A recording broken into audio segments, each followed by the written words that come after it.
T-minus 60 seconds and counting. We passed T-minus 60. 55 seconds and counting. Neil Armstrong just reported back. It's been a real smooth countdown. We passed the 50-second mark. Power transfer is complete. We're on internal power with the launch vehicle at this time. 40 seconds away from the Apollo 11 liftoff. All the second stage tanks now pressurized. 35 seconds and counting. We are still go with Apollo 11. 30 seconds and counting. Astronauts report it feels good. T-minus 25 seconds. 20 seconds and counting. T-minus 15 seconds. Guidance is internal. 12, 11, 10, 9. Ignition sequence starts. 6, 5, 4, 3, 2, 1, 0. All engine running.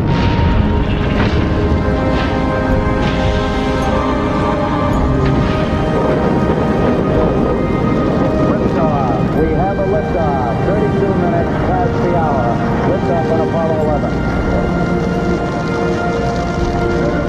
Power clear.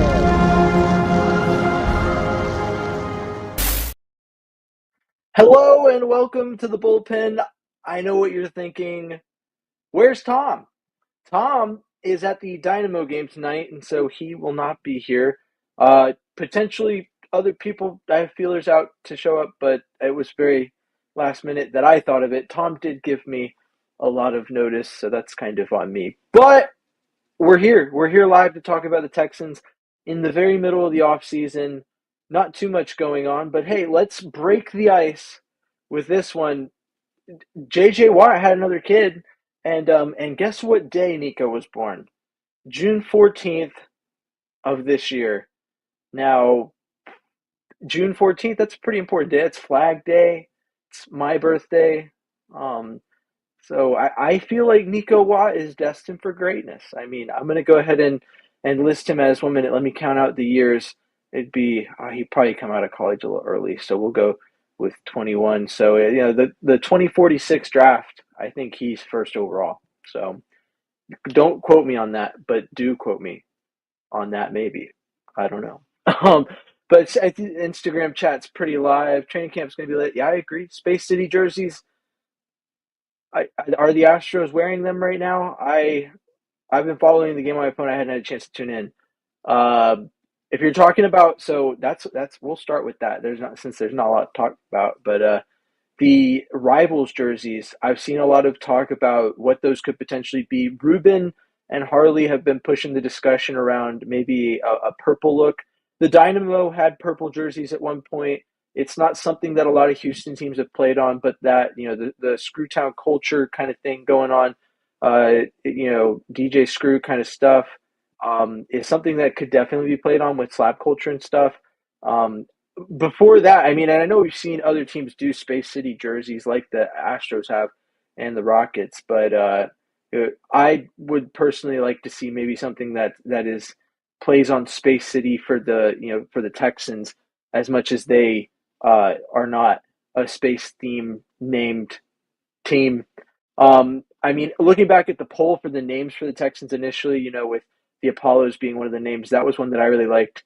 And I've said it before, I really like the name the Texans, but if you were asking me which name I would have picked, I probably would have voted for Apollos back then. So, I love space. The JFK Center, one of my favorite things that is in Houston. I just love, during the tour when they say, you're the first and last word said in space, like Houston with the Eagle has landed. All that stuff super big to me. So seeing them go the space route with the rivalry jersey would be great. But I don't know how much it'll be about the city or rather the rivalry aspect of things. In which case, I mean, I don't know what they would play on between Jacksonville, Indy, Nashville, and Houston. But yeah, and see there you go. With the negativity. No, I'm just kidding, Brandon. Welcome to the chat. I was waiting for you to show up. The division rivals would have called us the Apollos. I mean, who cares what they would call us? I think it'd still be a cool name. That maybe that's just me. So I will sit here alone on that hill and die on it. But yeah, so with the rivalry uniforms, I'm really interested to see what they do if it's focused on the city, but I don't really know. And have we? I don't even know if any of those have been revealed yet. I know there's a couple that are supposed to come out this season. The Texans don't get theirs till next season. But I'm interested to see what route they take with the other ones. I think the Chargers are one where they're going to probably do like the navy blue for the 60th time in that team's history. So I'm curious to see what they could do with that. But let's talk. And by the way, it's a live episode. You guys are in the chat. If you have any questions or anything you want to talk about, please feel free to drop it. I'm here solo, and y'all's questions will make this a lot easier than if you didn't ask questions. So thank you. With training camp coming up, and I'll preface this by saying this. If we talked about it before, it's because the Texans offseason can be boiled down to is the O-line, is the offense, is CJ Stroud, you could name a number of things that are all on the offensive side of the ball, going to put it together and make this Texans team the great team that it could be. Because simply put, if the Texans continue to have a top 5 defense and on top of that add even a serviceable, but let's say a top 10 offense based off how good they've made the position groups outside of the offensive line through the draft and free agency and trades, this is a team that will be in Super Bowl contention. But the big question mark is the offense. So that's really what is going to be talked about because you could ask some questions like, how is Christian Harris going to show up in training camp and show that he still has value to this team and not let the nickname Harris County go to waste? How does Damon Arnett, fit? And is this going to be a Texans team that only relies on the top end of their defense until injuries happen, or is the depth going to be expected to step up significantly this season? Because it felt like outside of the line that the Texans pretty much played a select group of players on defense and didn't really rely on depth in the way that we thought they would, so it didn't really play as heavy a factor until injuries occurred. But looking at training camp, obviously, we're talking about the offensive line. The subject of the offensive line is something that has been talked about a lot, and I'm excited for training camp because it's really the earliest point that we can look at this Texans offensive line and go, okay, did Nick cook or did he not? Nick, I need to find a picture of Nick Caserio looking at the camera and be like, chat, did we cook? But that's really the big question is because I've spoken to it before. I'll explain my thought process here again. The Texans likely determined that the offensive line was a schematic problem, and it was caused by a dysfunction between Bobby Slowick and Chris Strausser, both of whom are gone. And just firing those two and keeping most of the offensive staff outside of that is to me reflective of that. And so if you believe that coaching was the issue, you still approach the problems that could potentially exist, be it Laramie Tunsil maybe not being the best fit as a leader of that group.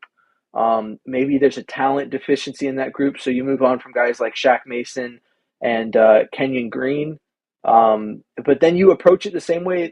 So on the exterior, they haven't quite gone out and done the same thing in terms of signing big names like the Texans have with the edges on the defensive line. But I'd say interior-wise, they're kind of mirroring what they did with the interior defensive line, which is, hey, everyone wants us to go out and pay $17 trillion for an all-star at this position. We're going to go and just, grab guys that had high potential that you were probably begging the Texans to draft 4 years ago that are on the last year of their contracts. And we're going to say, hey, earn it. Here's your chance. And with that, the decision to, the observation that if the Texans did in fact believe that the offensive line was a schematic issue, when you view it that way, you free yourself to go, okay, well, if it wasn't a talent issue, sure, we can add more guys, shuffle it around, get some guys that enter that swarm mentality. Like I said, to address, maybe Laramie Tunsil's effect on the vibes in that room and his leadership due to it being because he was skilled and not because he was necessarily called to leadership. Being, sometimes leadership chooses you and you probably weren't the best one to be chosen for it. You get some guys that are good culture fits. Guys like Jake Andrews at center, who has shown to be, I'd say, their viewed starter at this point. I'd say it's a competition, but he's definitely throughout most of camp and mini camp and OTAs been very clearly the guy they view as their number one center. A guy who worked with Cole Popovich out at Troy, was drafted to the Patriots. Has familiarity with the coaching. Is probably the guy that they want in a prime example of a guy they brought in because of culture fit and vibes. And you do that. You bring in those guys, high potential, kind of like the Texans did with cornerback last year with Okudah and Henderson, and like they did this year with Arnett, former first and second round picks who have high potential, that need a chance to prove it, so that they can either prove that they're worth rostering next year, or if they really want to get the bag, they could prove that they're really good at the position. So like in my prime or ideal situation here is that a guy like Ed Ingram or Laken Tomlinson earns a starting spot on the Texans offensive line, and everyone's like, "Boo, this guy sucked." Right after Kenyon Green was traded, they're like, "Wow, we added the two guys that were worse than him in run and pass blocking PFF grades in the whole NFL, and we put them on the roster instead." And you look at that and you go, "Okay, well they downgraded," but it's like, ideal situation is one of those guys steps up and plays the season of a lifetime. Just is PFF's darling. Every week PFF is posting about how great their PFF grade is, and occasionally ESPN or some grifter, some aggregator on social media, or maybe even the Texans team account itself will say like, it's been 13 weeks and we haven't seen Laken Tomlinson allow a sack, like that kind of thing. And then if that's ideally how it goes, then you probably are outpriced of him and he signs with a different team for big money. But, in Laken Tomlinson's case, it could be that he's past that point where he gets that big money contract. He's been in the league for I want to say 10 years at this point. You maybe get him for a good deal because he likes the culture. Kind of a similar thing to what the Rockets did with Fred VanVleet recently. You get a guy who was on or granted, he's not on the same deal that VanVleet was before he took a less pay, but you get a guy who raises his value significantly and then takes a pay cut relative to the value he added to himself to stay on the team because he likes it so much. That would be great. But ideally, those guys perform way out of what anyone expected of them. And then if they leave, they leave. You just keep signing guys like that. You keep going out and spending your 6th and 7th round picks on, to prevent guys from hitting waivers that are projects that went to LSU and were 2nd round picks in their respective drafts, but just never really panned out. I'm looking at you, Ed Ingram, who the Texans traded for right after getting rid of Kenyon Green. And you build an offensive line with those guys, and then tackles, you draft them. You try and develop those guys. You don't want to leave that up to some random veteran who's been in the league a minute. But you do add guys that are veterans that have shown well, and that's what the Texans have done. And when you open your, sorry, I'm being really long-winded right now, but it's just me, so there's no one to stop me. But you do that, and then you look at yourself and you go, okay, well now we got all these draft picks, we got all this cap space. We're not spending hardly any of the cap space on offensive line. We're not spending. We got Ursary because we needed to draft a tackle. We still have all this draft capital. What do we do? Oh, well, let's add 2 wide receivers that were just athletes of the year at their university. One that's built like Nico Collins, and the other that shows high potential to be a good slot that could maybe step in and be a serviceable part of the equation for replacing Tank Dell's production while he fights his injury. And while we're at it, we'll get a nice 3rd down back in Woody Marks. But we're also going to sign Nick Chubb, who could also be the 3rd down back. And then, on top of that, here's what we'll do. We'll go out and just go down the list of things the Texans did to make wide receiver, running back. They drafted a tight end. It was really late. I'd hardly count that towards it. But you use those assets at high levels to improve positions that were, wide receiver was a need for the Texans going to this draft. I'd say that in some way running back was. I viewed tight end as a deeper need than the way they addressed it. But I also think quick sidebar, that Nick Caley scheme change could make a lot of people change their mind on Dalton Schultz, myself included. I am the poster child for someone who would owe Dalton Schultz a huge apology if Nick Caley does what I hope he can do. But you loaded up on offensive weapons, and so everyone who keeps shouting like, "Well, what did they do with the offensive line? What did they do with the offensive line?" They took a huge gamble. They bet on the odds that Cole Popovich is as good of a coach as Titus Howard has said, Jarrett Patterson. Everyone in that room is like, yeah, we really liked Cole, but like he wasn't the guy, and he was kind of snuffed out by other coaching that wasn't listening to him. And you look around at around the league, guys really respect Cole Popovich, and you say maybe if we give him some dogs, some guys that have something to prove, some guys that need to get out there and show that they are what they've been, and then you limit the amount you spend on the offensive line by just loading up on those kind of guys, then you open yourself up to spend those assets in the way the Texans did to drastically improve at other positions of need. All the while, the offense has quietly become very good to where, like I said at the beginning of the episode, the big question mark people are going to have is the offense in general. There are people that will say CJ took a step back. Peyton Manning combated that at the Fanatics Fest, saying that it took Peyton 6 years to make the playoffs. CJ's been in the playoffs every year he's been in the league, and CJ was held back. Every part of the offense was held back by the scheme. But you go down the line and you look at everything that was a problem, and you kind of start to go, well, losing Stephon Diggs and Tank Dell is less bad when you add all the guys the Texans added, Jaden Higgins, Jalen Noel, Christian Kirk, Justin Watson, Braxton Berrios. We're creating some competition for John Mechie and Xavier Hutchinson at the bottom of the roster there at wide receiver. You go through and you add Nick Chubb. Joe Mixon is still here. Damian Pierce could still be here. It could be Dare Gabriele, Woody Marks. There's some mixture of those guys that's going to be on the roster. And you kind of look and you go, well, Dalton Schultz could improve from the scheme. And then it becomes Dalton Schultz has shown at a high level. The only thing on this Texans team that has never shown at a high level that, still stands to benefit from the same thing is the offensive line. So then the biggest question mark becomes, will the Texans offensive line do enough this season to bring the Texans into contention?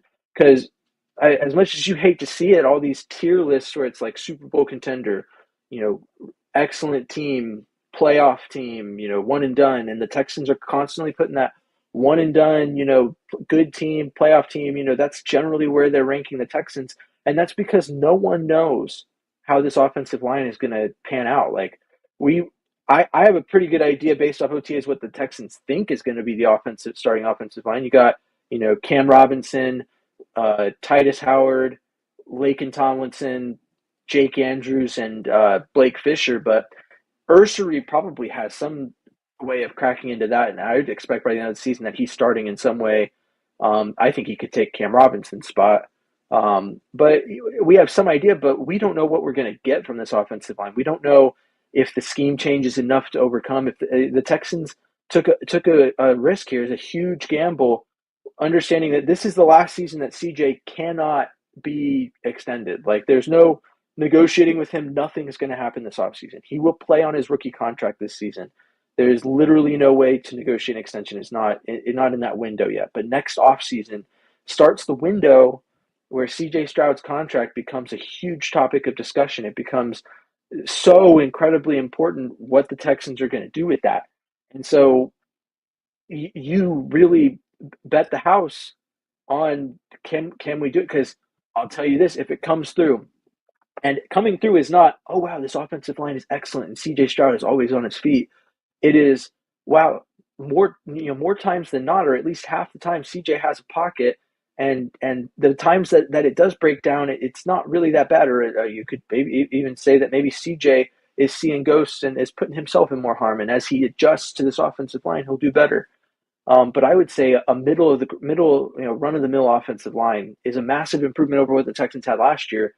And if we can see that, then that's the missing puzzle piece. I can confidently say, with as much as it is relying on potential, that there's not anything about the Texans wide receiver or running back room that leaves me to question anything. And all my questions about the tight end room center around Dalton Schultz's ability to step up, but Brevin Jordan's returning. Cade Stover's still in that room. Like there's some guys that have shown, all of them have shown at some point in their career to be serviceable.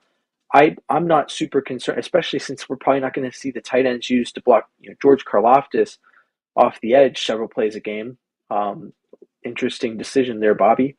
But I mean, that's the missing puzzle piece. And so, like I said at the beginning of the episode, it's going to sound redundant because that's like really the biggest talking point for the Texans this offseason is will the offensive line do it? Is putting Cole Popovich and Nick Caley in charge of this Texans offense and offensive line going to be what affects the change that's needed to make this Texans team competitive? Because that offensive line is the difference between, oh, the Texans offense ranks 23 in the league this year, and the defense, a top 5 defense, keeps them in games, and here they are, 10-7 again.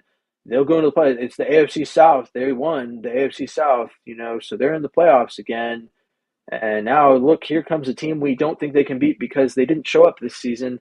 I'm reading the script from 2024. I mean, but the Chargers are not a team based on a good offensive line performance and a solid offense from the Texans that should be a worry in the world for the Texans. This Texans defense was going to stifle Justin Herbert, and the Texans offense, even at what it was last season, still took advantage of that.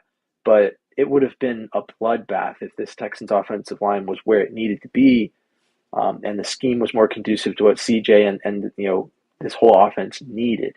So I'm a huge believer. I would say it right now. I think it's going to work. I have a lot of optimism around the offensive line working, and like I said, that's not like becoming top 5 offensive line. It's like run of the mill top 15 offensive line, and I'm not going into the top 10 with it.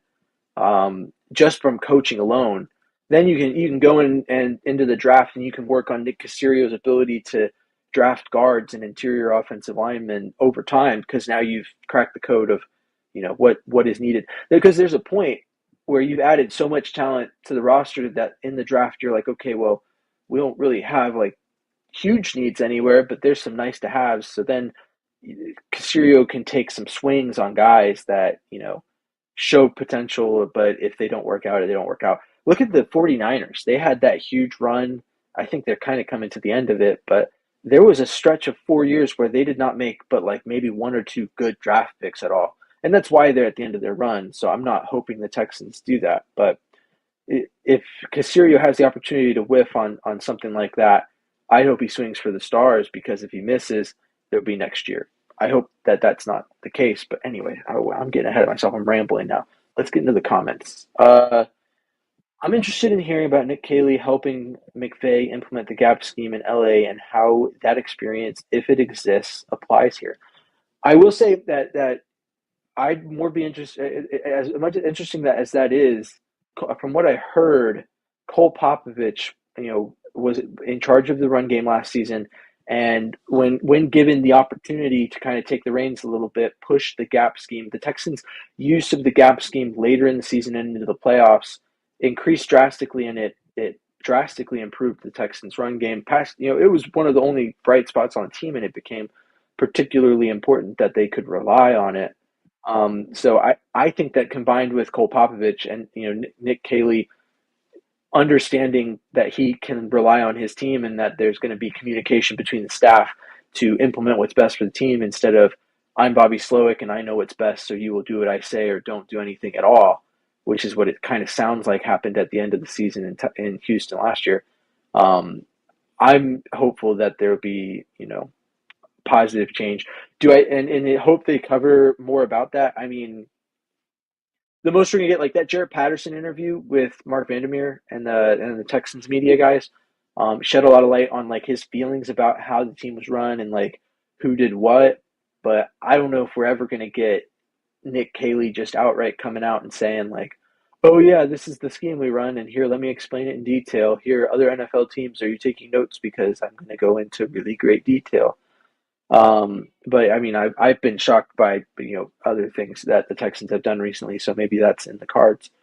About time to see a groundbreaking position battle between Graham Mertz and Keaton Slovis. That is the position battle that everyone is looking forward to. But low key, I'd be looking out for that to see how they utilize those guys. Davis Mills was obviously taking first team snaps with CJ down during OTAs, um, and he's very clearly QB2. But if it comes down to it in the Texans, and I've said it before, that Caserio seems to view positional value like Davis Mills being one of the best backups in the league as more valuable than whatever pick he can get for the player. But that doesn't mean that Davis Mills is entirely safe from being moved on from if the right offer comes across. I'll tell you this, and maybe this is why I'm not the GM of the Texans, but if I was GM of the Texans and a pick of, a second or even a third round pick came across the table for Davis Mills, I'd be like, okay, well, here's Davis Mills. We'll run it with, some combination of Mertz and Slovis, and Davis Mills is as close as I get right now. And there's obviously other options like Ryan Tannehill, that are still on the market, not retired, and still very solid backup quarterback options. But at the end of the day, if CJ Stroud is not playing, there are very few situations in which I'm optimistic the Texans do anything this season. So the backup quarterback is an important position to some for that like feel good element of like, yeah, I want to feel like this team could still compete if CJ's down. But like I've said before, there was a coach talking about Peyton Manning as they were asked like, why do you not give your second team quarterback more run, so that he's more ready? And it's like, well, if Peyton Manning doesn't play, we're screwed. And we don't practice screwed. So I feel the same way about C.J. Stroud at this point. And the quick sidebar, I saw someone for the first time in a while rank Trevor Lawrence ahead of C.J. Stroud on a QB 2025 power ranking list or whatever. And I'll tell you this: if you have Trevor Lawrence ahead of C.J. Stroud on your power rankings, you don't know ball. That'll be a new segment. You don't know ball. I'm gonna come up with something each week that means that you don't know ball. And it turns out thinking that Trevor Lawrence is a better quarterback than C.J. Stroud in this day and age is a pretty clear and present indicator that you don't know ball. Let's see, and then CJ still only has one less playoff win than Lamar Jackson, and Lamar has had 4 top 5 defenses and a bunch of all pros. Yeah, I see your point there. I think there's a point where the offense has to step up, and that's why I appreciate what the Texans did with the skilled positions. I I think defense wins championships, but like I don't look at like the Ravens with Trent Dilfer and go, yes, that's the formula. That you don't need anyone. So like having CJ is one piece, but I mean the offense as a whole has to perform in some way. It can't always be the defense, and we found that out. The Texans had a top 5 defense last year, and never saw the fruit of it. Like we're still to this day talking about how if this had happened, this Texans team would have done a lot better. And there's to the point where people are low on CJ Stroud, a lot lower than they should be. But anyway, I'm gonna go ahead and sign off. I had something come up just now, but I thank y'all for tuning in and helping me out with this solo show with all these questions. It was really good. Thank you. But I'm gonna go ahead and hop off. Short episode, not a lot to talk about middle of the off season, so I'll leave you with that. Thanks for tuning in. I'm James Roy. You can find me at James Roy NFL and wherever you get your social media. And this has been the Bullpen. If you are looking for a Texans podcast, you're perusing, you found your place, go ahead and subscribe so that you can stay up to date on the Texans with Tom and I, who Tom will be back next week. Thanks for tuning in. As always, stay classy, Houston, and vamos Texans.